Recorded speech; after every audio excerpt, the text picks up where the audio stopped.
Ya, pertama pada saat kita pertama kali di bulan Maret itu masuk dalam pandemi COVID, itu langsung dilakukan pembicaraan dengan Sinovac dan dengan beberapa produsen vaksin yang pada waktu itu sudah muncul. Dan khusus untuk Sinovac pembicaraannya cukup intens, sehingga pada waktu itu disampaikan bahwa kita akan ikut di dalam clinical trial yang ketiga. Nah, oleh karena itu fase clinical trial ketiga dimulai di Bandung. Nah, sebagai konsekuensi dari itu, kita sudah melakukan komitmen untuk pembelian. Nah, tentu karena pembelian ini adalah banyak negara yang meminta. Nah, Indonesia satu dari 5 negara yang juga mendapatkan kesempatan untuk clinical trial yang fase ketiga, dan juga sekaligus diberi kesempatan untuk mendapatkan akses yang pertama. Akses yang pertama itu pengirimannya sesuai dengan jadwal yang kemarin kita terima, 1,2 juta di bulan Desember, dan di tahun depan ada 1,8 juta dalam bentuk vaksin jadi.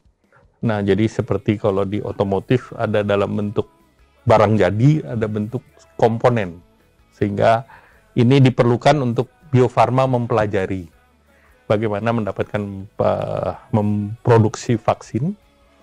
Dan kemudian yang kedua tentu pelajaran juga agar kita siap ke depannya menggunakan fasilitas yang di Bio Farma.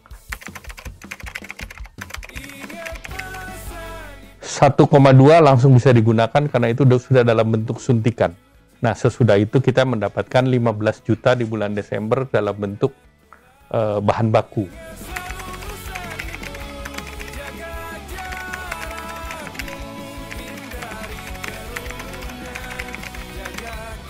Ya, tentu evaluasi perlu didapatkan oleh Badan POM dan juga perlu mendapatkan seluruh informasi yang diperoleh oleh Sinovac dari berbagai negara di luar Indonesia. Dan tentu ini di-compare dengan penelitian yang dilakukan di Indonesia, di Bandung, yang tentunya ini kita melihat ada waktu untuk meyakinkan bahwa ini mempunyai efektivitas dan juga aspek keamanan dan juga aspek terkait mutunya dan persentasi keberhasilannya berapa persen.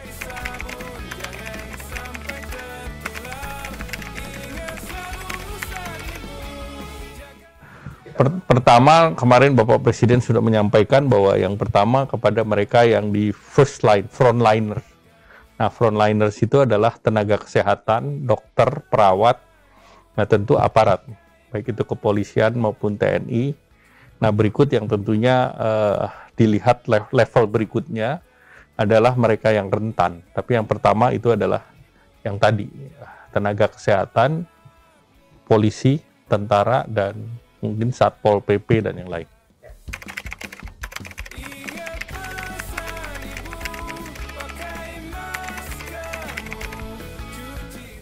Jadi pemerintah sudah menyiapkan mereka yang BPJS yang di vaksin untuk yang digratiskan, itu yang kita sebut sebagai vaksin program.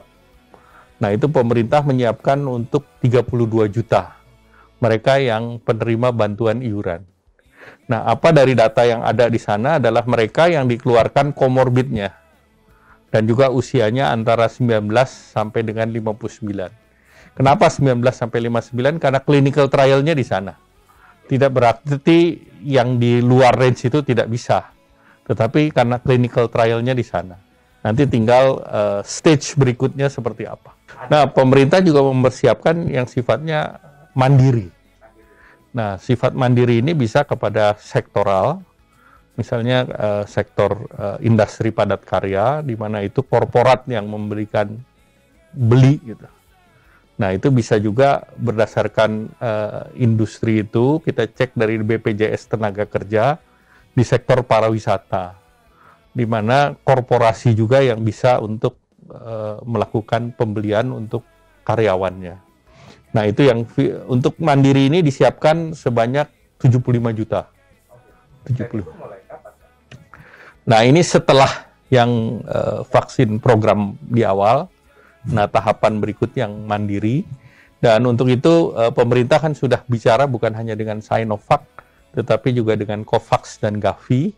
Kemudian juga pemerintah berbicara dengan Pfizer, AstraZeneca, Novavax, dan juga pemerintah punya yang namanya vaksin merah putih. Jadi dengan demikian pemerintah mencari multi source daripada vaksin itu sendiri, tetapi delivery-nya sudah pemerintah siapkan. Semua harus sabar dan ada tahapan prioritas-prioritas. Karena itu prioritas kita mengikuti standar yang diberikan oleh WHO dan juga melalui ITAGI. Jadi mereka yang expert di bidang itu.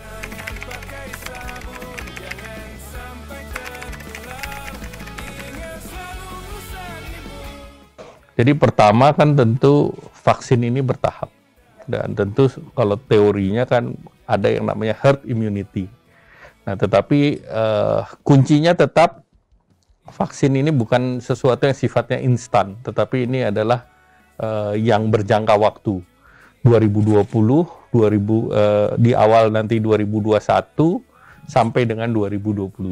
Nah tentu dalam pentahapan itu tetap kita harus menggunakan yang 3T, testing, tracing, dan treatment.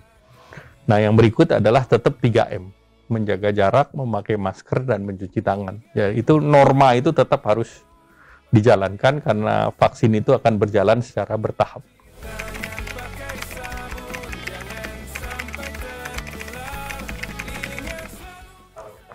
Kalau uji klinis kan nanti ke masing-masing ada yang bekerja sama, misalnya dengan Bio Farma yang dengan Universitas Padjadjaran Bandung. Kemudian nanti ada Universitas Gadjah Mada juga akan melakukan clinical trial dengan kerjasama dengan salah satunya dengan Taiwan misalnya, dengan Adimun. Kemudian nanti di Universitas Indonesia dengan yang lain, ada sebuah perusahaan Amerika yang juga sudah menyiapkan. Nah, masyarakat yang ingin berpartisipasi dalam clinical trial ya tentu bicara dengan universitas-universitas yang menyelenggarakan clinical trial karena biasanya itu dilakukan oleh fakultas kedokteran di masing-masing universitas tersebut. Kuncinya tentu semuanya dikoordinasi oleh Kementerian Kesehatan dan Badan POM karena untuk uji klinis itu perlu persetujuan dari Badan POM.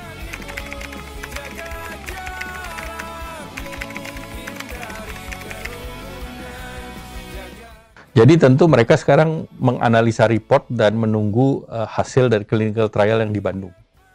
Nah, fase 3 clinical trial diharapkan pertengahan bulan Desember ini selesai datanya, sehingga mereka butuh 1-2 minggu untuk menganalisa data, meng-cross-check dengan data-data di negara lain.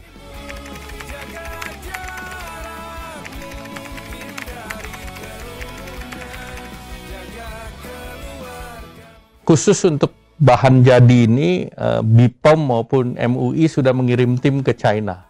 Jadi mereka sudah melihat cara pembuatan obat yang baik di pabriknya di China. Nah tentu dengan begitu masuk di Indonesia diharapkan nanti tinggal menunggu konfirmasi evaluasi daripada clinical trial fase ketiga dan data yang disubmit oleh Sinovac ke BPOM. Nah kemudian yang dalam bentuk bahan baku, ini karena nantinya akan keluar dalam bentuk botol, 1 botol untuk 10 orang, multiple injection. Nah, sehingga tentu istilah kedokteran atau teknisnya ada wastage. Jadi kalau suntikan kan ada 10, bisa dipakai 10. Tapi kalau ini mungkin ada 20% yang sisa. Jadi ini yang perbedaan antara yang dalam bentuk bahan baku dan barang jadi. Dan Bio Farma sudah ready untuk itu karena memang sudah berpengalaman dan WHO sendiri sudah mengendorse Bio Farma.